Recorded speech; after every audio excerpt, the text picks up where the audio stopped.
ഈ മുട്ടയറ ഫൊറോന പള്ളിയുടെ പേര്. പണ്ട് ഇത് ഹോളി ഗോസ്റ്റ് ചർച്ച് എന്നാണ് അറിയപ്പെടുന്നത്. ഇപ്പോഴും അങ്ങനെയാണോ എന്നെനിക്ക് അറിഞ്ഞുകൂടാ. ഇവിടുത്തെ ആശുപത്രിയും ഹോളി ഗോസ്റ്റ് ഹോസ്പിറ്റലാണ്. ഈ GHOST ഗോസ്റ്റ് എന്നുള്ള ഇംഗ്ലീഷ് പദത്തിന് ഇപ്പോൾ ഇംഗ്ലീഷ് ഭാഷയിൽ വലിയ പ്രചാരമില്ല. ഈ തൃത്വത്തിലെ മൂന്നാം ആളുകളെ സൂചിപ്പിക്കുവാൻ പകരം ഹോളി സ്പിരിറ്റ് എന്നുള്ള വാക്കാണ് ഉപയോഗിക്കുന്നത്. ഗോസ്റ്റ് കൂടുതലായും ഭൂതങ്ങളെ സൂചിപ്പിക്കാനാണ് ഉപയോഗിക്കുന്നത്. നിങ്ങൾ പഴയ പേര് തന്നെ ഒരുപക്ഷെ നിലനിർത്തുന്നുണ്ടായിരിക്കാം. ഏതായാലും ഹോളി ഗോസ്റ്റ് എന്നുള്ളത് കൊണ്ട് ഉദ്ദേശിക്കുന്നത് ഹോളി സ്പിരിറ്റിനെയാണ്, പരിശുദ്ധ ആവിയെ, പരിശുദ്ധ റൂഹായെ ആണ് എന്ന് ഒന്ന് നിങ്ങളോടൊപ്പം ചിന്തിക്കുവാൻ ഞാൻ ആഗ്രഹിക്കുകയാണ് ചെയ്തത്. ഈ പാലാ രൂപതയിൽ ഇങ്ങനെ ഒരു ദേവാലയം വേറെയില്ല ഈ പേരിൽ. സീറോ മലബാർ സഭയിലും ഞാൻ കണ്ടിട്ടില്ല. ഇനി പലയിടത്തുമുണ്ടോ എന്ന് അന്വേഷിക്കണം. പക്ഷേ ഈയിടെ ഞാനൊരു ഹോളി സ്പിരിറ്റ് സിസ്റ്റേഴ്സിൻ്റെ മഠത്തിൽ ചെന്നു. അവിടെ ചെന്നപ്പോൾ അവർ പറയുന്നത് സിസ്റ്റേഴ്സ് അതോ ഹോളി സ്പിരിറ്റ് എന്ന്. ഞാൻ പറഞ്ഞു, പരിശുദ്ധാത്മാവൻ അങ്ങനെ സഹോദരിമാരുണ്ടായിട്ട് അറിഞ്ഞിട്ടില്ലല്ലോ എന്ന് പറഞ്ഞു. തന്നെയുമല്ല, നിങ്ങളിങ്ങനെ വണ്ണവും പൊണ്ണത്തും ഒക്കെ ഉള്ള ഈ സിസ്റ്റേഴ്സ് എങ്ങനെയാണ്, നിങ്ങളെങ്ങനെയാണ് ഹോളി സ്പിരിറ്റിൻ്റെ സിസ്റ്റേഴ്സ് ആകുന്നത് എന്ന് ഞാൻ അവരോട് ചോദിച്ചു. അവർ പറഞ്ഞു, ഞങ്ങളുടെ ആത്മാക്കളെയാണ് ഹോളി സ്പിരിറ്റിൻ്റെ മാധ്യസ്ഥ്യത്തിൽ സമർപ്പിച്ചിരിക്കുന്നത് എന്ന്. എങ്ങനെയുമാകട്ടെ, ഈ പരിശുദ്ധാത്മാവിൻ്റെ പ്രവർത്തനം അതാണ് സഭയിൽ നിറവേറിക്കൊണ്ടിരിക്കുന്നത്. പിതാവായ ദൈവത്തിൻ്റെ പദ്ധതി പുത്രനായി ഈശോ മിശിഹാ പ്രാവർത്തികമാക്കിയത് പരിശുദ്ധാത്മാവ് ഇപ്പോൾ സഭയിൽ പ്രാവർത്തികമാക്കിക്കൊണ്ടിരിക്കുകയാണ്. ഒരു വലിയ ദൈവശാസ്ത്രജ്ഞനുണ്ട്, ഈവ് കോങ്ക എന്നാണ്. നമ്മുടെ അഭിമന്യ ജോസഫ് കല്ലറങ്ങാട്ട് പിതാവ് ഈ ദൈവശാസ്ത്രജ്ഞൻ്റെ തിയോളജി അരച്ച് കലക്കി കുടിച്ചിട്ട് ലേഖനങ്ങളൊക്കെ എഴുതിയിട്ടുള്ള ഒരു ദൈവശാസ്ത്രജ്ഞനാണ്. അപ്പോൾ ഈ ദൈവശാസ്ത്രജ്ഞൻ പറയുന്നത്, the time of the church is the time of the spirit. സഭയുടെ കാലം ആത്മാവിൻ്റെ കാലമാണ് എന്ന്, പരിശുദ്ധാത്മാവിൻ്റെ കാലം. അപ്പോൾ നിങ്ങൾ ഈ ഹോളി സ്പിരിറ്റ് ഫ്രെയിൻ ചർച്ചിൻ്റെ ഇടവകക്കാരെന്നുള്ള നിലയിൽ വാസ്തവത്തിൽ നിങ്ങളുടെ കാലമാണ് ഈ പാലാ രൂപതയിലും സീറോ മലബാർ സഭയിലും ഭാരതത്തിലുമൊക്കെ പരിശുദ്ധാത്മാവിൻ്റെ പ്രവർത്തനങ്ങൾ എപ്രകാരം ഒരു ഇടവക സമൂഹത്തിൽ സജീവമായി നിലനിൽക്കുന്നു എന്നുള്ളതിന് സാക്ഷ്യപ്പെടുത്താൻ ഒരു തമാശ രൂപത്തിലുള്ള കഥയുണ്ട്. വെറും കഥയാണ്, തമാശ പറയാൻ വേണ്ടിയിട്ട് ഉണ്ടാക്കുന്ന കഥകളിൽ ഒന്നാണ്. അതായത്, ത്രിത്വൈക ദൈവം ഭൂമിയിലേക്കൊരു പിക്നിക്ക് വരാനായിട്ട് ഒന്നിച്ചിരുന്ന് ചിന്തിച്ചു. ഭൂമിയിലേക്കൊരു പിക്നിക്ക് വരാനായിട്ട്. അപ്പോൾ പിതാവായ ദൈവം പുത്രനായ ദൈവത്തോടും, അതായത് ഈശോ മിശിഹായോടും പരിശുദ്ധാത്മാവിനോടും ആലോചിച്ചു, നമുക്കൊരു സ്ഥലം വേണമല്ലോ, ഭൂമിയിൽ എവിടെയാണ് പോകേണ്ടത് എന്ന്. അപ്പോഴേക്ക് പരിശുദ്ധാത്മാവ് പറഞ്ഞു, നമുക്ക് ജെറൂസലത്തിലേക്ക് തന്നെ പോകാം. പുത്രൻ തമ്പുരാൻ അവിടെയാണല്ലോ ആയിരുന്നത്, മനുഷ്യവംശത്തിന് മുഴുവൻ രക്ഷ കൊടുത്ത സ്ഥലമല്ലേ, എങ്ങനെയുണ്ട്, നമുക്ക് അവിടെ നിന്ന് പോകാമെന്ന് പറഞ്ഞു. അപ്പോൾ ഈശോ മിശിഹാ പറഞ്ഞു, ഒന്ന് പോയതുകൊണ്ട് എനിക്ക് മതിയായി, ഇനിയിപ്പം ഞാൻ അങ്ങോട്ടില്ല എന്ന് പറഞ്ഞു. അപ്പോഴേക്ക് പുത്രനായ ദൈവം പറഞ്ഞു, ഒരു സ്ഥലം പ്രത്യേകം നിർദ്ദേശിച്ചിട്ട്, ആ സ്ഥലം ഞാൻ പറയുന്നില്ല, അത് കഥ പറയുമ്പോൾ പറയാറുണ്ട്, ഇപ്പോൾ പറഞ്ഞാൽ ശരിയാകില്ല. ഒരു രാജ്യത്തിൻ്റെ പേര് പറഞ്ഞു, അല്ലെ ഒരു സ്ഥലത്തിൻ്റെ പേര് പറഞ്ഞു. അപ്പോഴേക്ക് പുത്രന്തപ്പനാനെ ഇത് പറഞ്ഞപ്പോൾ പരിശുദ്ധാത്മാവ് പറയുകയാണ്, അവിടേക്ക് പോകാം. അത് ഉടനെ പിതാവ് ചോദിച്ചു, അതെന്താ അത്ര വലിയ ആവേശം? ഞാൻ ഇതുവരെ അവിടെ പോയിട്ടില്ല. പരിശുദ്ധാത്മാവ് ഇതുവരെ അവിടെ പോയിട്ടില്ല. അതുകൊണ്ട് അപ്പോൾ പരിശുദ്ധാത്മാവ് പോയിട്ടില്ലാത്ത സ്ഥലങ്ങൾ സഭയിലും സമൂഹത്തിലും ഉണ്ട്. അതാണ് പലപ്പോഴും പലയിടത്തെയും പ്രശ്നങ്ങൾക്കും പ്രതിസന്ധികൾക്കും പീഡനങ്ങൾക്കും സഹനങ്ങൾക്കും ഒക്കെ കാരണം പരിശുദ്ധാത്മാവിന് സാന്നിധ്യമില്ല. അപ്പോൾ പിതാവ് പിന്നെയും ചോദിച്ചു, ഇത്രയും നാളായിട്ടും അവിടെയെങ്ങും പോകാതിരുന്നത് മോശമായി പോയല്ലോ. അപ്പോൾ പരിശുദ്ധാത്മാവ് പറയാണ്, അവരൊന്ന് എന്നോടൊരു ക്ഷണം നടത്തണ്ടേ, എന്നെ വിളിച്ചൊന്ന് അവിടെ വരണമേ എന്ന് പറയണ്ടേ? ആരും ചെയ്യുന്നില്ല.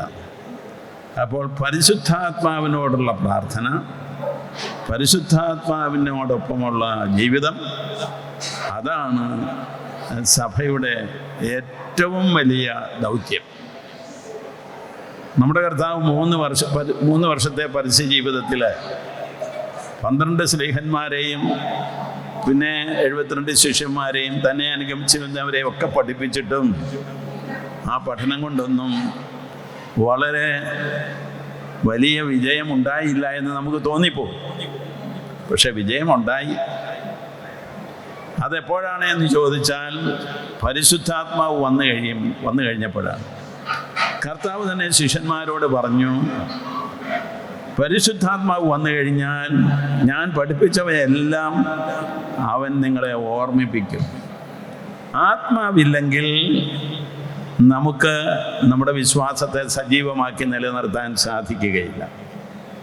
ബൈബിൾ വായിച്ചു, ബൈബിൾ വ്യാഖ്യാനങ്ങൾ കേട്ടു, ബൈബിളിൻ്റെ അടിസ്ഥാനത്തിൽ പ്രാർത്ഥിച്ചു, കുറേ തിരുവചനങ്ങൾ മനഃപാഠമാക്കി, ബൈബിൾ പകർത്തി എഴുതി, ഇതൊക്കെ ചെയ്തു കഴിഞ്ഞാൽ നമുക്കൊരു സംതൃപ്തിയുണ്ട്.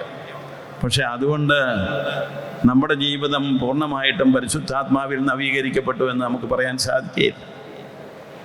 അതുപോലെ തന്നെ എല്ലാ ഞായറാഴ്ചകളിലും എല്ലായിട ദിവസങ്ങളിലും തന്നെയും വിശുദ്ധ കുർബാനയിൽ സംബന്ധിച്ച്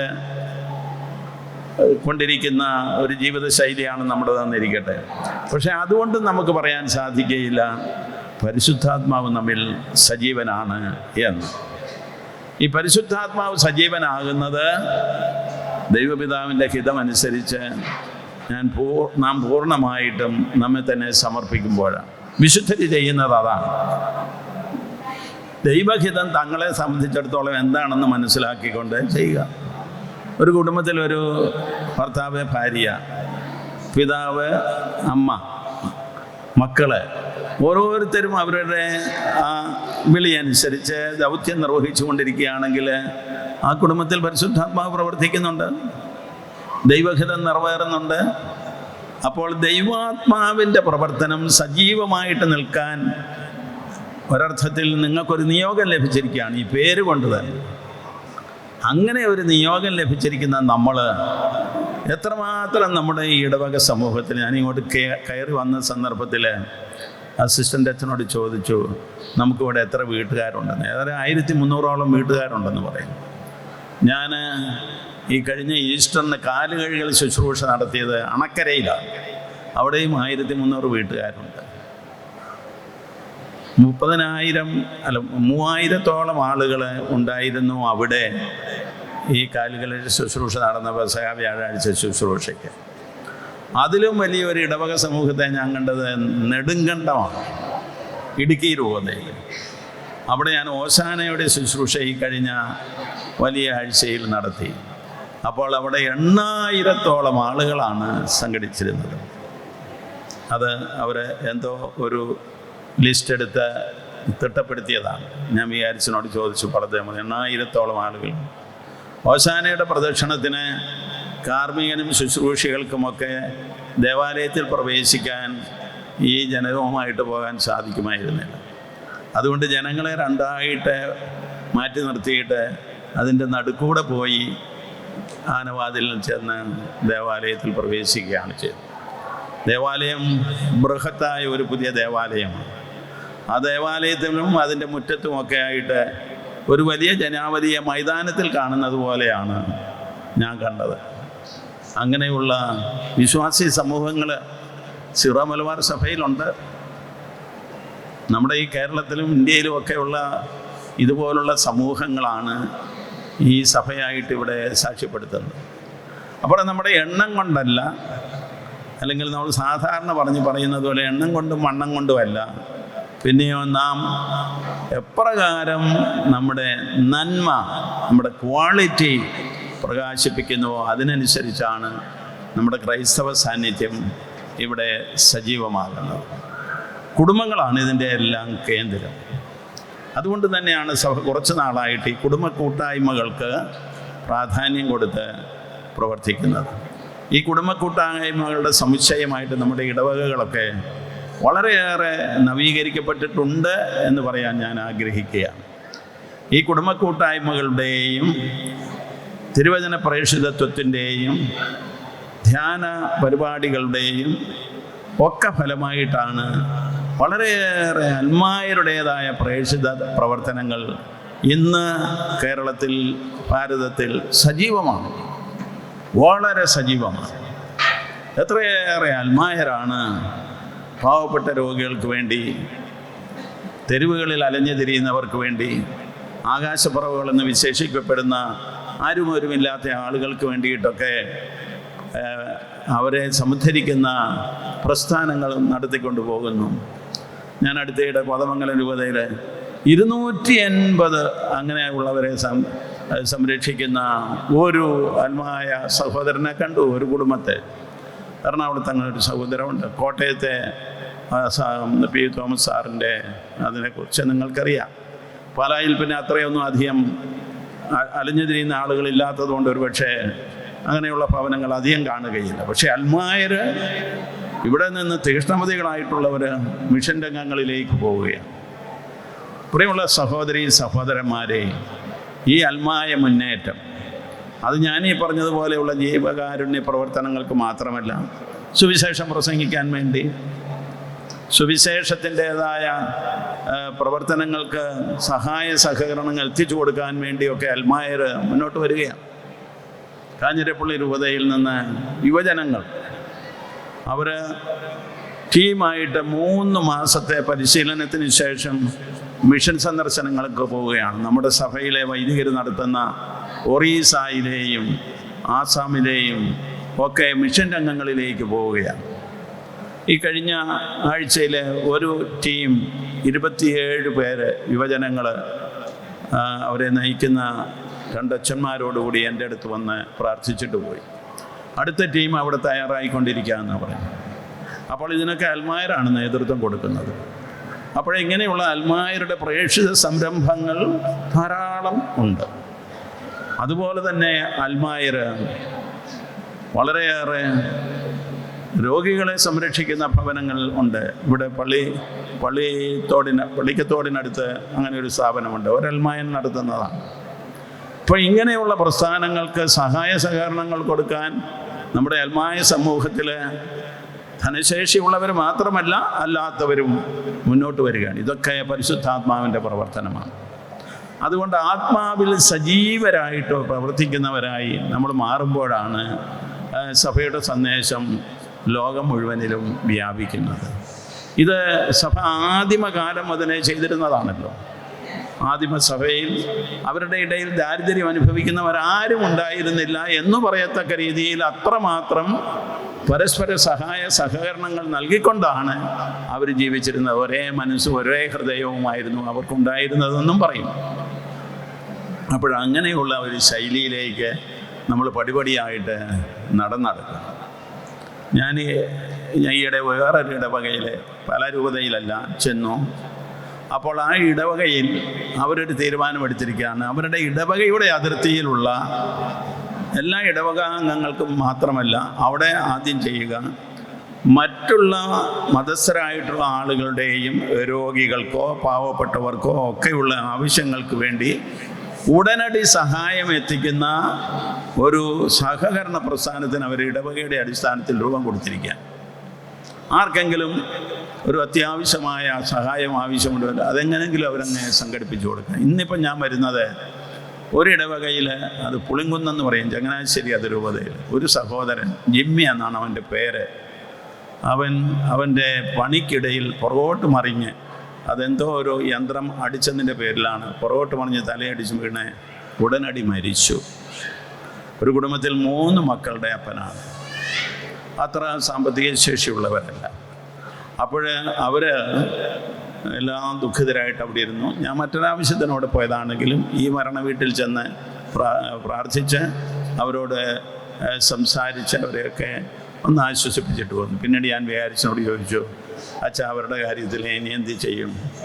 അച്ഛൻ പറഞ്ഞു എന്തെങ്കിലും ചെയ്യണം. ഞാൻ പറഞ്ഞു തീർച്ചയായിട്ടും ഇടവക സമൂഹത്തോട് അടുത്ത ഞായറാഴ്ച ആ കുടുംബത്തിലെ കാര്യം പറഞ്ഞിട്ട് എന്തെങ്കിലും സംഘടിപ്പിച്ചു കൊടുത്തില്ലെങ്കിൽ നമ്മൾ ക്രൈസ്തവരാണെന്ന് പറയുന്നതിൽ അർത്ഥമില്ല എന്ന് പറയും.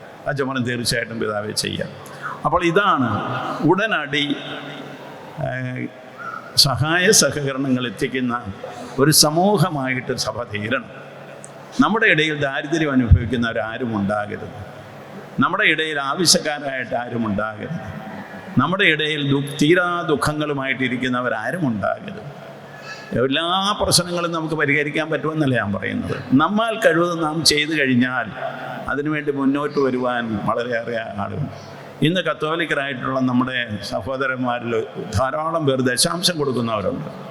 ഒരുപക്ഷെ പള്ളിയിലെ സ്തോത്ര കാഴ്ചയിൽ അവരത് ഇട്ടെന്ന് വരികയില്ല, അല്ലെ പള്ളിയിലെ കണക്കിലത് കൊടുത്തെന്ന് വരികയില്ല. പക്ഷെ അല്ലാതെ തന്നെ ദശാംശം കൊടുക്കുന്നവരുണ്ട്. ഞാൻ തക്കല രൂപതയിലായിരുന്നപ്പോൾ എൻ്റെ ഒരു യുവ സുഹൃത്ത്, ഞാൻ ആരംഭിച്ച യുവജന സംഘടനയിലെ ഒരു അംഗമാണ്, എല്ലാ മാസവും തൻ്റെ ശമ്പളത്തിൻ്റെ ദശാംശം എനിക്ക് തക്കല രൂപതയ്ക്ക് അയച്ചു തരുമായിരുന്നു. ഞാൻ രസീത് അയച്ചു കൊടുക്കും.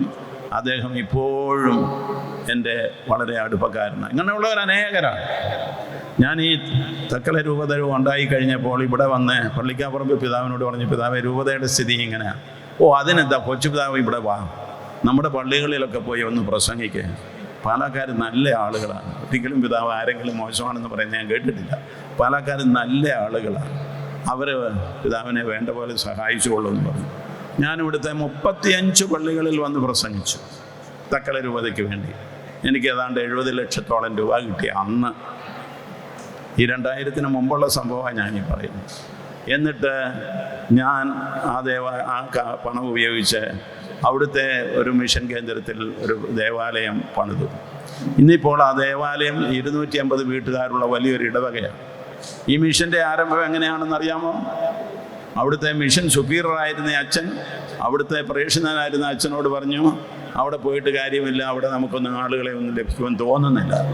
പക്ഷേ ഒരു തീഷ്ണമതിയായ അച്ഛൻ അവിടെ ചെന്ന് വീടുകൾ കയറി ഇറങ്ങിക്കഴിഞ്ഞപ്പോൾ വീട്ടുകാർ പറഞ്ഞു, മുതിർന്നവർ പറഞ്ഞു, ഞങ്ങളാരും വരുന്നില്ല വിശ്വാസത്തിലേക്ക്, മക്കളെ വേണേ കൊണ്ടുപോകാൻ പറഞ്ഞു. അച്ഛൻ എന്ത് ചെയ്തു? ആ വീടുകളിലുണ്ടായിരുന്ന എല്ലാ പിള്ളേരെയും സംഘടിപ്പിച്ച് വിശ്വാസ പരിശീലനം കൊടുത്ത് കുർബാനയൊക്കെ ചൊല്ലി പരിശീലിപ്പിച്ച് അവർക്ക് ജ്ഞാനസ്നാനം കൊടുത്തു.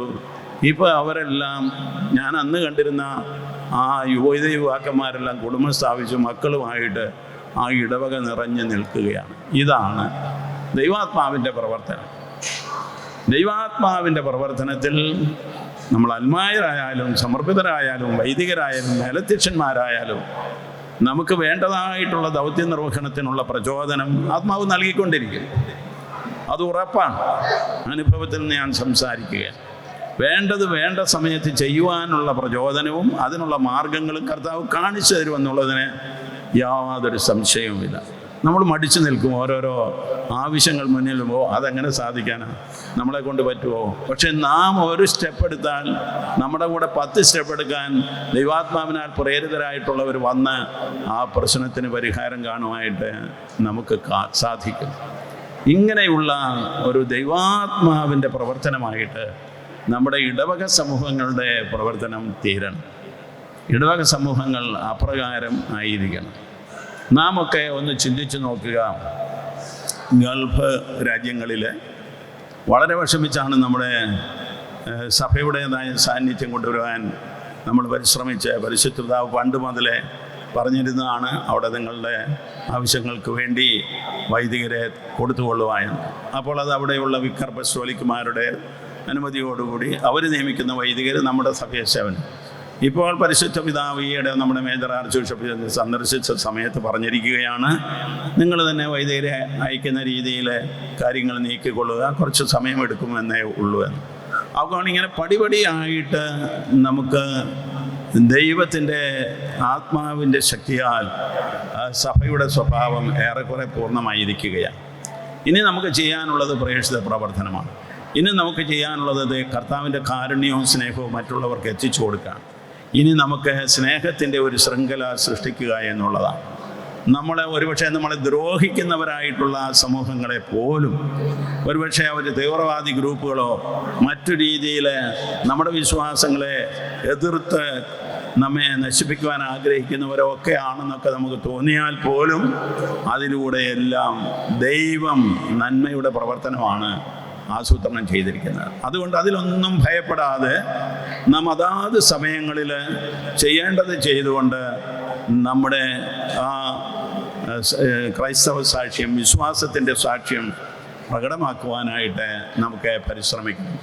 ഇപ്പോൾ ഇവിടെ അച്ഛൻ കൊലുത്താനത്ത് മലയിൽ അച്ഛൻ സംസാരിച്ചപ്പോൾ പറഞ്ഞല്ലോ, നമുക്ക് ഭാരതം മുഴുവൻ ഈ പാസ്റ്ററൽ ജ്യൂറിസ്ഡിക്ഷൻ കിട്ടിയിരിക്കുന്നു എന്ന്. അത് പറഞ്ഞാൽ നമുക്ക് സ്വയംഭരണമായ അധികാരമുള്ള ഒരു സഭ എന്നുള്ള നിലയിൽ ഇവിടെ ഇപ്പോൾ നാം ആഗ്രഹിക്കുന്ന രീതിയിൽ നമ്മുടെ പ്രേക്ഷിത പ്രവർത്തനങ്ങൾ മുന്നോട്ട് പോകാം.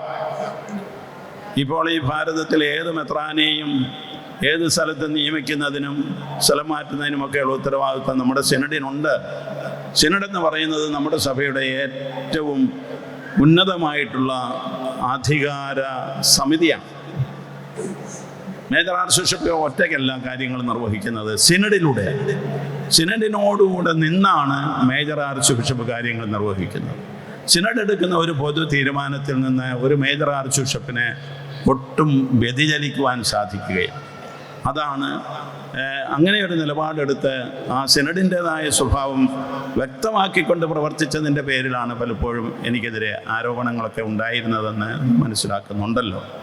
അപ്പോൾ ഞാൻ പറഞ്ഞു വരുന്നത്, ഇന്ന് അങ്ങനെ ഒരു രൂപത സ്ഥാപിച്ച് ശംഷാബാദ് നമുക്കുണ്ടായിരുന്ന രൂപതകളുടെ അതിർത്തികൾക്ക് അപ്പുറത്തുള്ള എല്ലാ പ്രദേശങ്ങളെയും ഉൾപ്പെടുത്തി അവിടെയുള്ള ക്രൈസ്തവ സഹോദരങ്ങൾക്ക് വേണ്ടിയിട്ട് സിറോ മലബാർ സഭാംഗങ്ങളായിട്ടുള്ള ക്രൈസ്തവ സഹോദരങ്ങൾക്ക് വേണ്ടി മിഷൻ കേന്ദ്രങ്ങൾ സ്ഥാപിക്കുന്നതിനും ദേവാലയങ്ങൾ സ്ഥാപിക്കുന്നതിനും സ്കൂളുകളോ കോളേജുകളോ ഒക്കെ പടുത്തുയർത്തുന്നതിനും ഒക്കെയുള്ള സ്വാതന്ത്ര്യം നമുക്ക് കിട്ടിയിരിക്കുകയാണ്. പ്രിയമുള്ള സഹോദരീ സഹോദരന്മാരെ, നല്ല ഉറപ്പ് വരുത്തിയിട്ട് നമ്മുടെ ഇതുപോലെയുള്ള ഇടവകകൾ, മിഷൻ രംഗങ്ങളെ പ്രോത്സാഹിപ്പിക്കണം. അഭിമന്യ ജോസഫ് കല്ലറങ്ങാട്ട് പിതാവ് നിങ്ങൾക്കറിയാവുന്ന പോലെ ആദിലാബാദിലെ 1-2 ഡിസ്ട്രിക്റ്റുകളെടുത്ത് പ്രവർത്തിച്ച് അവിടെ വളരെ വലിയ ഒരു മുന്നേറ്റം കഴിഞ്ഞു. അത് കഴിഞ്ഞാണ് ഇപ്പോൾ ഗുജറാത്തിലേക്ക് പോയിരിക്കുന്നത്.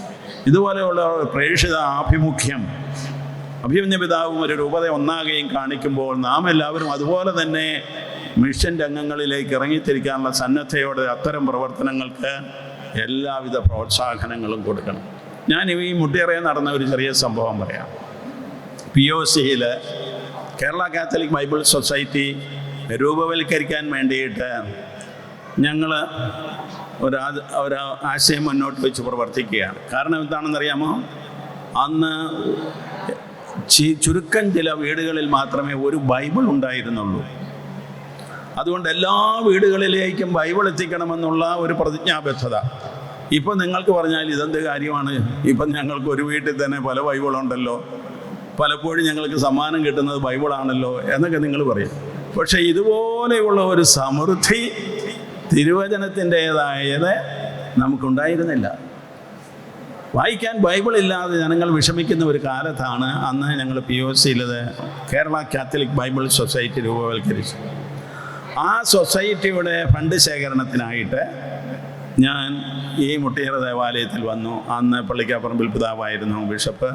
പിതാവിൻ്റെ അനുമതിയോടുകൂടി ഞാൻ ഇവിടെ വന്ന് പള്ളിയിൽ പ്രസംഗിച്ചു. അന്ന് ഞാൻ POCയുടെ ഡയറക്ടർ കൂടിയാണ്. അപ്പോഴേ പ്രസംഗമെല്ലാം കഴിഞ്ഞു. വികാരിച്ചൻ വളരെ ഇന്നത്തെ കൊല്ലത്താനത്ത് മലയിൽ അച്ഛനെ പോലെ തന്നെ വളരെ സ്വീകരണത്തോടുകൂടി, പാലായിലെ എല്ലാ അച്ഛന്മാരും അങ്ങനെ തന്നെയാണ്. ഏതെങ്കിലും നല്ല കാര്യത്തിന് വേണ്ടി സഭയുടെ പേരിൽ ചോദിച്ചാലും മറ്റു മിഷണറിമാർ വന്ന് ചോദിച്ചാലും ഉദാരതയോടുകൂടി നിങ്ങളുടെ മുമ്പിൽ കാര്യങ്ങൾ അവതരിപ്പിച്ചിട്ട് അവർ സഹായിക്കും. അതുപോലെയാണ് ഇവിടെയും എനിക്ക് ബൈബിൾ സൊസൈറ്റിയുടെ കാര്യത്തിൽ സഹായം കിട്ടിയത്.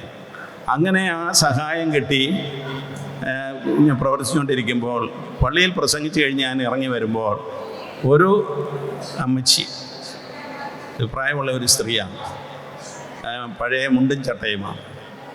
ആ മുണ്ടിൻ്റെ ആ ഞൊറിയുടെ ഒരു ഭാഗം ഇങ്ങനെ സൈഡിലേക്ക് ഇറക്കി വെച്ചിരിക്കുകയാണ്. എന്നെ കണ്ട ഉടനെ ആ ഞൊറി അഴിക്കുകയാണ് ഈ അമ്മച്ചി. ഞൊറി അഴിച്ചിട്ട് അതിനകത്ത് വളരെ ഭദ്രമായിട്ട് കെട്ടിവെച്ചിരുന്ന 350 രൂപ എടുത്ത് എൻ്റെ കയ്യിൽ തന്നു. ഒരു പാവപ്പെട്ട സ്ത്രീയാണ്. അപ്പം ഞാൻ ചോദിച്ചു, അന്ന് ഞാൻ അമ്മച്ചി എന്നാണ് വിളിച്ചത്, ഞാൻ കുറേ കൂടെ ചെറുപ്പമായിരുന്നു. ഞാൻ ചോദിച്ചു, അമ്മച്ചി ഇതെന്തിനാ? ഇത് അച്ഛൻ പറഞ്ഞ ആ ബൈബിളിൻ്റെ കാര്യത്തിനാണ്. ഇത് ഞാൻ വേറൊരു ഞൊറി മേടിക്കാൻ വേണ്ടിയിട്ട് ഇങ്ങനെ കൂട്ടി കൊണ്ടുവന്നിരുന്നതാണ്. അപ്പോൾ എൻ്റെ വാസ്തവത്തിൽ എൻ്റെ ഹൃദയം വളരെ ദുഃഖിതമായി. ഞാൻ അമ്മച്ചിയോട് പറഞ്ഞു, അമ്മച്ചി അത് സാരമില്ല, നമുക്ക് മറ്റു രീതിയിൽ പണം സംഘടിപ്പിക്കാൻ, ഇത് ഞൊറി മേടിക്കാൻ തന്നെ ഉപയോഗിച്ചോളാം. അമ്മച്ചി പറഞ്ഞു, ഇല്ലില്ലല്ല. അച്ഛൻ്റെ പ്രസംഗം കേട്ട് കഴിഞ്ഞ് ഞാനിരുന്ന് പ്രാർത്ഥിച്ചപ്പോൾ ദൈവത്തിൻ്റെ ആത്മാവ് എന്നോട് പറഞ്ഞു, ഇത് നീ അച്ഛന് കൊടുക്കണം. ഞാൻ ആ പണം വാങ്ങിച്ചുകൊണ്ട് പോവുകയും ആ അമ്മച്ചിയുടെ അഡ്രസ്സ് മേടിച്ചുകൊണ്ട് രസീത് അയക്കുകയും ചെയ്തു. അപ്പോൾ ഇതുപോലെയുള്ള നിസ്വാർത്ഥമായിട്ടുള്ള ത്യാഗപൂർവമായിട്ടുള്ള സഭാ ശുശ്രൂഷ ചെയ്യുന്ന ആളുകൾ നമ്മുടെ ഇടയിൽ ധാരാളം. ഞാൻ ഉടനെ എൻ്റെ മനസ്സിൽ വിധവയുടെ കൊച്ചുകാശിൻ്റെ ആ ചിത്രമാണ് കർത്താവ് പറഞ്ഞത്. വിധവ തനിക്കുണ്ടായിരുന്നത് മുഴുവൻ നിക്ഷേപപ്പെട്ടിയിലിട്ടു, അതുകൊണ്ട് അവളുടെ നിക്ഷേപം മറ്റുള്ളവരുടേതിനേക്കാൾ സ്വീകാര്യമായി തീർന്നത് കർത്താവ് പറഞ്ഞില്ലേ എന്ന് പറഞ്ഞതുപോലെയാണ് ഈ മുട്ടയറക്കാരി അമ്മച്ചിയുടെ സംഭാവനയെന്ന് ഞാനന്ന് മനസ്സിൽ ചിന്തിക്കുകയും പലപ്പോഴും ഞാൻ ആ അമ്മച്ചിയെ ഓർത്ത് ഇപ്പോഴും പ്രാർത്ഥിക്കാറുണ്ട്. അപ്പോൾ ഇങ്ങനെയുള്ള എൻ്റെ അനുഭവങ്ങൾ വളരെ വലുതാണ്, വളരെ ഏറെയാണ്. അപ്പോൾ ഞാൻ നിങ്ങളോട് പറയുന്നു, ഇതാണ് യഥാർത്ഥത്തിലുള്ള പ്രേക്ഷിത പ്രവർത്തനം. ദൈവാത്മാവ് ചോദിക്കുന്നതനുസരിച്ച് സഹകരിക്കുവാൻ നമുക്ക് സാധിക്കണം. ഞാൻ പറഞ്ഞല്ലോ, എനിക്ക് ഇവിടെ നിന്ന് മാങ്കര എന്ന് പറയുന്ന മിഷൻ പ്രദേശത്തിന് വേണ്ടി കിട്ടിയ കാശ് കൊണ്ട് പള്ളി പണിത് കഴിഞ്ഞപ്പോൾ ഞാൻ പള്ളിക്കാപ്പറമ്പ് പിതാവിനെ തന്നെ വിളിച്ചിട്ട് പിതാവിനെ കൊണ്ട് തന്നെയാണ് ആ ദേവാലയം കൂദാശ ചെയ്യിപ്പിച്ചത്, മലയാള ഭാഷയിൽ. പക്ഷേ ഏതാണ്ട് ഒരു വാക്കോ മറ്റോ പിതാവ് തമിഴിൽ തമാശയായിട്ട് പറഞ്ഞത് ഞാൻ ഓർക്കുകയാണ്. അങ്ങനെ ആ ദേവാലയം, അപ്പം പിതാവ് മടി പറഞ്ഞു, എനിക്ക് തമിഴ് അറിയത്തില്ല, ഞാൻ വരത്തില്ല, കൊച്ചു പിതാവ് തന്നെ ഞങ്ങൾ കൂദാശ ചെയ്താൽ മതി എന്ന് എന്നോട് പറഞ്ഞു. ഞാൻ പറഞ്ഞു, അല്ലല്ല, പിതാവ് വരണം. ഞാൻ നിർബന്ധിച്ച് പിതാവിനെ കൊണ്ടുപോവുകയാണ്. അന്ന് ഞാൻ വെറും ഒരു തമാശ പോലെ പിതാവിനോട് ചേർന്നത്, കടിച്ച പാമ്പ് തന്നെ വിഷമെടുക്കണമെന്ന് ഞാൻ പറഞ്ഞു. പാലാക്കാർ തന്ന പണമാണ്, അതുകൊണ്ട് പാലാ പിതാവ് തന്നെ വന്ന് സഞ്ചരിക്കണമെന്ന്. പ്രിയമുള്ളവരെ, ഇതുപോലെയുള്ള കൂട്ടായ്മയുടെ പ്രവർത്തനങ്ങളാണ് സഭയിൽ നടക്കേണ്ടത്. നമ്മളെ പരസ്പരം രൂപതകളും പരസ്പരം സഭകളും എല്ലാം ഒന്നിച്ച് ദൈവത്തിൻ്റെ രാജ്യം വ്യാപകമാക്കുവാനുള്ള പരിശ്രമത്തിലാണ് ആയിരിക്കേണ്ടത്. നമ്മളൊരു കുടുംബം അല്ലെങ്കിൽ ഒരു പ്രദേശത്തെ കുടുംബങ്ങൾ എന്നൊക്കെ പറഞ്ഞെല്ലാം എന്തെല്ലാം വ്യത്യാസങ്ങളാണ് നമ്മൾ കാണിക്കുന്നത്. ഇതിലൊന്നും യാതൊരു അർത്ഥവുമില്ല. ദൈവം തമ്പുരാൻ്റെ മുമ്പിൽ നാം എല്ലാം സമന്മാരാണ്. നമ്മുടെ ശുശ്രൂഷകളിലാണ് വ്യത്യാസം. കുറേ പേരെ പൗലോസ് ശ്ലീഹ പറയുന്നത് പോലെ പ്രവാചകന്മാരായിട്ടും മേൽപ്പട്ടക്കാരായിട്ടും വൈദികരായിട്ടും ഉപദേശികളായിട്ടും ഒക്കെ തിരഞ്ഞെടുത്ത് എല്ലാവരെയും സംയോജിപ്പിച്ചുകൊണ്ട് സഭാ സമൂഹത്തെ നമ്മൾ പടുത്തുയർത്തിക്കൊണ്ടിരിക്കുകയാണ്. അവിടെ ദൈവാത്മാവാണ് പ്രവർത്തന നിരതമായിരുന്നത്. നാം ദൈവത്തിൻ്റെ സ്വന്തം ജനമാണ്. നാം നമ്മുടേതല്ല, നാം ആരും നമ്മുടെ സ്വന്തമല്ല. നിങ്ങളിൽ ആരെങ്കിലും സ്വയം തീരുമാനിച്ച് കൽപ്പിച്ചു കൂട്ടി ഈ ഭൂമിയിലേക്ക് ജനിച്ചു വീണതാണോ? അല്ലല്ലോ. നാം എല്ലാവരും ദൈവത്താൽ സൃഷ്ടിക്കപ്പെട്ട മനുഷ്യരല്ലേ. നമ്മളെ പരിപാലിക്കുന്നത് ദൈവമല്ലേ. നാം ഇപ്പോൾ ശ്വസിക്കുന്ന വായു, നാം കുടിക്കുന്ന വെള്ളം, നാം കാണുന്ന ഈ പ്രകാശം, ഇതൊക്കെ നമ്മുടെ സൃഷ്ടിയാണോ? സമൂഹത്തിൻ്റെ സൃഷ്ടിയല്ലേ. കർത്താവായ ദൈവം ഈ പ്രപഞ്ചത്തിൽ ഒരുക്കുന്നതല്ലേ. നിങ്ങൾ കൃഷിക്കാരായിട്ടുള്ളവർക്കറിയാൻ തന്നെ അറിയാമല്ലോ, കൃഷിക്ക് വേണ്ടി അധ്വാനിച്ച് നമ്മൾ നട്ടാലും ഫലം തരുന്നത് ദൈവമല്ലേ. അപ്പോൾ അങ്ങനെയുള്ള മനോഭാവത്തോടുകൂടി ദൈവാശ്രയത്വ ബോധത്തോടുകൂടി നമുക്ക് നമ്മെ തന്നെ ദൈവത്തിൽ സമർപ്പിച്ച് സഹോദരീ സഹോദരന്മാർക്ക് നന്മ വരുത്തുവാനുള്ള ഒരു പ്രതിജ്ഞാബദ്ധതയോടുകൂടി ഇറങ്ങിത്തിരിക്കുന്ന, അതാണ് ഇടവക സമൂഹങ്ങളുടെ സ്വഭാവം. അങ്ങനെയുള്ള ഇടവക സമൂഹങ്ങളെ ആണ് ഒരർത്ഥത്തിൽ പൂർണ്ണമായിട്ടല്ലെങ്കിലും ഈ പാലാ രൂപതയിലുള്ളത്. നിങ്ങളുടെ രൂപതയെ ഓർത്ത് ദൈവത്തിന് നന്ദി പറയണം. ഞാൻ ഒരു PUSയിൽ വൈദികനായിരുന്ന കാലത്താണ്, പള്ളിക്കാപ്പറമ്പ് പിതാവ് തന്നെയാണ് ഇവിടുത്തെ വൈദികരെ ധ്യാനിപ്പിക്കാനായിട്ട് എന്നെ വിളിച്ചു. അപ്പം ഞാൻ വന്ന് ധ്യാനിപ്പിച്ച് കഴിഞ്ഞ് ഒരിക്കൽ നമ്മുടെ ആ പാസ്റ്റൽ ഇൻസ്റ്റിറ്റ്യൂട്ട് അരികിലുള്ള മീനച്ചിലാറിൻ്റെ തീരത്ത് കൂടെ ഞങ്ങൾ രണ്ടുപേരും കൂടെ ഒന്ന് നടക്കുകയാണ്. ആ നടക്കുന്ന സന്ദർഭത്തിൽ പിതാവ് എന്നോട് പറഞ്ഞു, ഈ പാലാ രൂപത അതിൻ്റേതായിട്ടുള്ള ശക്തി പൂർണ്ണമായിട്ട് മനസ്സിലാക്കുന്നുണ്ടോ എന്നെനിക്ക് സംശയമാണ്. അപ്പോൾ ഞാൻ ചോദിച്ചു, പിതാവ് എന്താ ഉദ്ദേശിക്കുന്നത്? ഈ പാല എല്ലാം കൊണ്ടും ദൈവത്താൽ അനുഗ്രഹീതമായിട്ടുള്ള ഒരു രൂപതയാണ്. ഇവിടുത്തെ ജനങ്ങൾക്ക് വിശ്വാസമുണ്ട്. ഇവിടുത്തെ ജനങ്ങൾ അധ്വാനിച്ച് ക്ലേശിച്ച് കൃഷി വിഭവങ്ങൾ ഉണ്ടാക്കുന്നവരാണ്. ഇവിടെ റബ്ബറിന് അന്ന് നല്ല വിലയായിരുന്നു. ഇവിടെ റബ്ബറിന് നല്ല വിലയാണ്. ഇവിടെ ഉള്ളവർക്ക് വാസ്തവത്തിൽ വളരെയേറെ സഹായങ്ങൾ മറ്റുള്ളവർക്ക് കൊടുക്കാൻ സാധിക്കും. അതുകൊണ്ട് ഇവർ വേണ്ടത്ര മറ്റുള്ളവരെ സഹായിക്കുന്നുണ്ടോ എനിക്ക് സംശയമാണെന്ന് അന്ന് പിതാവെ അതൊന്നുമില്ല, അതൊക്കെ പിതാവ് ഒന്ന് തർപ്പിച്ച് പറഞ്ഞു കഴിഞ്ഞാൽ ഇവിടുത്തെ ജനമനുസരിച്ച്. അതുകൊണ്ടാണ് ഞാൻ നിങ്ങളോട് പറയുന്നത്, നിങ്ങൾ നിങ്ങളുടെ രൂപതയെക്കുറിച്ച് അഭിമാനമുള്ളവരായിരിക്കണം. ആ അഭിമാനം എന്നും നിങ്ങൾ നിലനിർത്തണം. അതിനനുസരിച്ച് നിങ്ങൾ സഹകരിച്ച് പ്രവർത്തിക്കണം. നമ്മുടെ വൈദികരെയും നമ്മുടെ സമർപ്പിതരെയും നമ്മുടെ കുടുംബങ്ങളെയും എല്ലാം നാം നല്ലതുപോലെ കാത്തുസൂക്ഷിക്കണം. അവസാനമായി ഒരു പോയിൻ്റ് കൂടെ പറഞ്ഞുകൊണ്ട് ഞാൻ നിർത്താം. നിങ്ങളെ കണ്ടതിലുള്ള ഉത്സാഹത്തിലാണ് ഞാനിതെല്ലാം പറഞ്ഞു പോകുന്നത്. അത് ആ അവസാന കാര്യം ഇത് മാത്രമാണ്. പ്രിയമുള്ളവരെ, ഇന്ന് നമ്മുടെ യുവതീ-യുവാക്കൾ +2 കഴിഞ്ഞാൽ പിന്നെ വിദേശത്തേക്ക് പോകണമെന്നുള്ള ഭ്രമത്തിലാണ്. അങ്ങനെയുള്ള ഒരു ഭ്രമം അവർക്ക് കിട്ടിയിട്ടുണ്ട്. ഇവിടെ ജോലി കിട്ടുന്നില്ല, അല്ലെങ്കിൽ അവിടെ പോയാൽ കൂടുതൽ നല്ല ജോലികൾ കിട്ടും, ഇനിയും അല്ലെങ്കിൽ അവിടെ കൂടുതൽ പണം സമ്പാദിക്കാം എന്നൊക്കെ പറഞ്ഞാണ് പോകാനുള്ള ഈ വ്യഗ്രത. അതിനെ പ്രോത്സാഹിപ്പിക്കുന്ന ആളുകളും വൈദികരും സമർപ്പിതരും ഒക്കെ ഉണ്ടായിരിക്കാം. ഈയിടെ ഒരു സിസ്റ്റർ എന്നെ ഫോൺ വിളിച്ചിട്ട് പറഞ്ഞ്, പിതാവൊന്ന് പ്രാർത്ഥിക്കണം. എന്നാണ്? എൻ്റെ ചേച്ചിയുടെ മകള് ജർമ്മനിക്ക് പോകാനായിട്ട് IELTS പാസ്സായി നിൽക്കുകയാണ്. അവളെ കഴിവതും വേഗം ജർമ്മനിക്ക് വിടണം, അതിനുവേണ്ടി പ്രാർത്ഥിക്കണം. ഞാൻ പറഞ്ഞു, ഞാനിങ്ങനെ പ്രാർത്ഥിച്ചാൽ അത് ഈശോയ്ക്ക് ഇഷ്ടമുള്ള പ്രാർത്ഥന ആയിരിക്കുമോ? അതന്നെ പിതാവ് അങ്ങനെ പറയുന്നത്. നോക്കണേ, അങ്ങനെയുള്ള ആ നിയോഗങ്ങളാണ് പ്രാർത്ഥനയിൽ പോലും കടന്നു വന്നിരിക്കുന്നത്. അപ്പോൾ ഇങ്ങനെ പോയാൽ നിങ്ങളൊന്ന് ചിന്തിച്ചു നോക്കുക, കുറേ വർഷങ്ങൾ കഴിയുമ്പോൾ ഇവിടെ യുവതലമുറയിൽ ആരുണ്ടായിരിക്കും? ഞാൻ അടുത്തിടെ നമ്മുടെ ഒരു വലിയ ഇടവകയിൽ പോയി. അതും ഇതുപോലൊരു ഇടവക ദിനമായിരുന്നു. കുർബാന ചൊല്ലിയത് ഞാനാണ്. കുർബാന ചൊല്ലിയ സമയത്ത് ഞാൻ നോക്കി, പള്ളിയുടെ ഒരു ഭവന പള്ളിയാണ്. പള്ളിയുടെ മുൻനിരയിൽ ഒരു വശത്തെ 4 ലൈനിലായിട്ട് പെൺകുട്ടികൾ, അതുപോലെ 3 ലൈനുകളിലായിട്ട് പുരുഷന്മാർ, ആൺകുട്ടികൾ. ഞാനവിടെ കാറ്റഗറിസൺ ഡയറക്ടറായിട്ട് ചെന്നപ്പോൾ പള്ളിയുടെ 3/1 ഭാഗം കുട്ടികളായിരുന്നു. ആ ഇടവകയുടെ സ്ഥിതിയാണിപ്പോൾ. ഞാൻ നെഞ്ചത്ത് കൈവച്ച് പ്രാർത്ഥിച്ചു പോയി. അവരോട് ആ കാര്യം ഞാൻ പറയുകയും ചെയ്തു. ഞാൻ അതിരൂപതയുടെ കാറ്റഗറിസൺ ഡയറക്ടർ ആയിരുന്നപ്പോൾ പള്ളിയുടെ 3/1 ഭാഗം കുട്ടികൾ ഇങ്ങനെ നിരന്നിരിക്കുകയാണ്.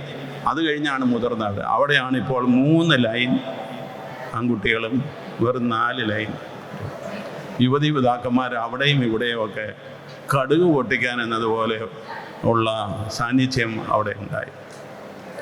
ഇങ്ങനെ പോയി കഴിഞ്ഞാൽ ഇവിടെ ഒരു മുതിർന്ന തലമുറയുടെ, എന്നെപ്പോലെ 60, 70, 80 ഒക്കെ ആയിട്ടുള്ളവരുടെ ഒരു തലമുറ കാണും. അവരെ ആയിരിക്കും അച്ഛന്മാരെ കുദാശകളൊക്കെ കൊടുത്ത് സംരക്ഷിക്കുന്നത്. ഈ യുവതലമുറ മുഴുവൻ വിദേശത്തായിരിക്കും. ഭാഗ്യത്തിന് ഇവിടെ പറഞ്ഞതുപോലെ അവിടെയും ഇവിടെയും എല്ലാം നമുക്ക് രൂപതകളും നമ്മുടേതായ ജൂറിസ്ഡിക്ഷനുമൊക്കെ ഉള്ളതുകൊണ്ട് നമുക്ക് സംരക്ഷിക്കാൻ സാധിക്കും. പക്ഷേ എല്ലാവരെയും സഭാഗാത്രത്തിൽ ലഭിക്കുമോ എന്നുള്ളത് സംശയം. ഇപ്പോൾ ഞാൻ ഇങ്ങോട്ട് പോകുന്ന വഴി ഒരു മരണവാർത്ത എനിക്ക് കിട്ടി, ഗുജറാത്തിൽ നിന്നാണ്. ആ ഗുജറാത്തിലെ ഒരു സഹോദരൻ മരിച്ചിരിക്കുന്നു. അപ്പോൾ ആ സഹോദരൻ്റെ മരണം എന്നെ വിളിച്ചറിയിച്ച ആളിനോട് ഞാൻ അനുശോചനം പറഞ്ഞു. ആ സഹോദരൻ്റെ കുടുംബത്തെ അനുശോചനം അറിയിക്കാമെന്ന് കണ്ട് ഞാൻ വേറൊരാളോട് പറഞ്ഞ് അവിടുത്തെ വികാരിച്ചൻ്റെ നമ്പർ മേടിച്ചു. ഒരു MSc കാരൻ, പാലാക്കാരൻ അച്ഛനാണ്, തീഷ്ണമതിയായ ഒരു പ്രേക്ഷിതനാണ്, നീണ്ടുക്കുന്നതിലച്ഛൻ. ഞാൻ അച്ഛനോട് പറഞ്ഞു, അച്ഛാ ഇങ്ങനെ ഒരു സഹോദരൻ അവിടെ MV ജോസഫ് മരിച്ചിട്ടുണ്ടല്ലോ, അച്ഛൻ ആ പിതാവെ മരിച്ചിട്ടുണ്ട്, ഇവിടുന്ന് 35 കിലോമീറ്റർ അകലെയാണ്. ഞാൻ ഉടനെ പോയി പ്രാർത്ഥിച്ചു.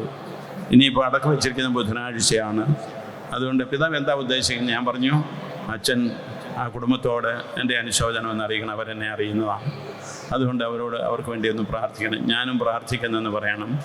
എനിക്ക് ആ കുടുംബത്തിൻ്റെ ഫോൺ നമ്പർ തരികയാണെങ്കിൽ ഞാൻ ഫോണിൽ കൂടെ അവർക്ക് വേണ്ടി പ്രാർത്ഥിക്കാം, അവരെ ആശ്വസിപ്പിക്കുക എന്നൊക്കെ പറയുകയായിരുന്നു.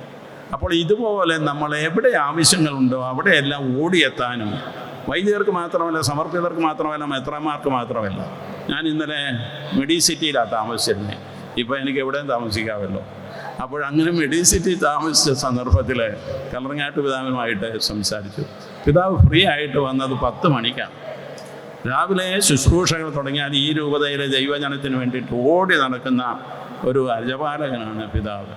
ദൈവം നല്ല ആരോഗ്യമൊക്കെ കൊടുത്ത് സംരക്ഷിച്ചുകൊണ്ടിരിക്കും, ദൈവത്തിന് സ്തുതി. ആ പിതാവുമായിട്ട് പിന്നീട് ഞങ്ങൾ സംസാരിച്ച് ഏകദേശം പാതിരാവരെ കുറേ കാര്യങ്ങളൊക്കെ പറഞ്ഞത് ഓർമ്മിക്കുക. ഏതായാലും ഞാൻ ദീർഘിപ്പിക്കുന്നില്ല, ഇത് പറഞ്ഞു പോയാൽ അനേക കാര്യങ്ങൾ നിങ്ങളുമായിട്ട് പങ്കുവയ്ക്കാനുണ്ട്.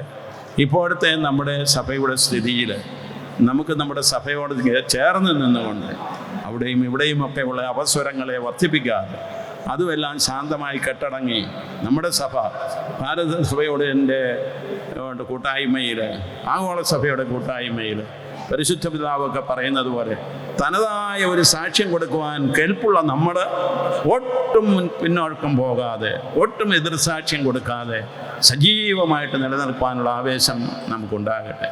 അതിനു വേണ്ടിയിട്ടാണ് ഇവിടെ പരാമർശിക്കപ്പെട്ട ഓരോരോ അനുഗ്രഹങ്ങൾ കർത്താവായ ഈശോ നമുക്ക് നൽകിയിരിക്കുന്നത്. കിട്ടിയ ദാനങ്ങളായിട്ട് മനസ്സിലാക്കിക്കൊണ്ട് മറ്റുള്ളവർക്ക് കൊടുക്കുവാനുള്ള തീക്ഷ്ണതയോടുകൂടി നമുക്ക് പ്രവർത്തിക്കാം. ദൈവം നമ്മളെ എല്ലാവരെയും അനുഗ്രഹിക്കട്ടെ. നിങ്ങൾക്ക് ഈ ഇടവക ദിനത്തിൻ്റെയും ഈ വാർഷികത്തിൻ്റെയും എല്ലാ മംഗളങ്ങളും ഞാൻ ആശംസിക്കുകയാണ്. പുള്ളിത്താനത്ത് മലയനച്ഛൻ കെട്ടിപ്പൊക്കിയതാണ്. അദ്ദേഹം തന്നെയല്ല, പിതാവിനോടും മറ്റു വൈദികരോടൊക്കെ ചേർന്ന്, ദേവീജനത്തോട് ചേർന്ന് ഈ ഞാൻ പറഞ്ഞ മെഡിസിറ്റി, അത് കഴിഞ്ഞ് അച്ഛൻ ഇപ്പോൾ ഇവിടെ ഈ ഫൊറോനാപ്പള്ളിയിൽ വന്നിരിക്കുകയാണ്. അച്ഛന് വേറെ 2 വൈദിക സഹോദരന്മാരുണ്ട്, അവർ 3 പേരുമുണ്ടോ? 3 പേരുമുണ്ട്. അപ്പോൾ ഈ 3 പ്രേക്ഷിതരായ വൈദികരുള്ള ഒരു കുടുംബത്തിനെ അച്ഛൻ വന്ന് നിങ്ങൾക്കിപ്പോൾ ഇടവക വികാരിയായിട്ട് പ്രവർത്തിക്കുകയാണ്. കാരുണ്യവാനായ കർത്താവ് നിങ്ങളെ അനുഗ്രഹിക്കട്ടെ. ഞാൻ എൻ്റെ ഈ ഉത്സാഹം കൊണ്ട് ദീർഘമായ പ്രസംഗം നടത്തിയതിൽ എന്നോട് ക്ഷമിക്കുക. ഞാൻ എന്നോട് തന്നെ മാപ്പ് പറയേണ്ട ഒരു കാര്യമാണ്, കാരണം ഇനിയും എറണാകുളത്ത് ചെല്ലേണ്ടതല്ലേ. ഞാൻ അച്ഛനോട് പറഞ്ഞിട്ടുണ്ട്, എൻ്റെ പ്രഭാഷണം കഴിഞ്ഞാൽ ഇവിടെ എന്തോ സമ്മാനദാനങ്ങളൊക്കെ ഉണ്ട്, അത് കൊടുത്തിട്ട് ഞാനങ്ങ് പോകും, പിന്നീട് മീറ്റിങ്ങിൻ്റെ മറ്റു പരിപാടികൾ നടക്കട്ടെ എന്ന്. അച്ഛൻ അത് അനുവദിക്കുമെന്ന് ഞാൻ കരുതുന്നു. അത് ഈ ഒരു അഭ്യർത്ഥനയോടുകൂടെയും നിങ്ങൾക്ക് എല്ലാവിധ മംഗളങ്ങളും ആശംസിച്ചുകൊണ്ട് നിങ്ങളുടെ പ്രാർത്ഥനകളിൽ എന്നെയും ഓർക്കണമെന്നും ഞാൻ നിങ്ങളെയും ഓർക്കുമെന്നുള്ള ആ പരസ്പര ധാരണ എൻ്റെ വാക്കുകൾ അവസാനിപ്പിക്കും. ദൈവത്തിന് സ്തുതി.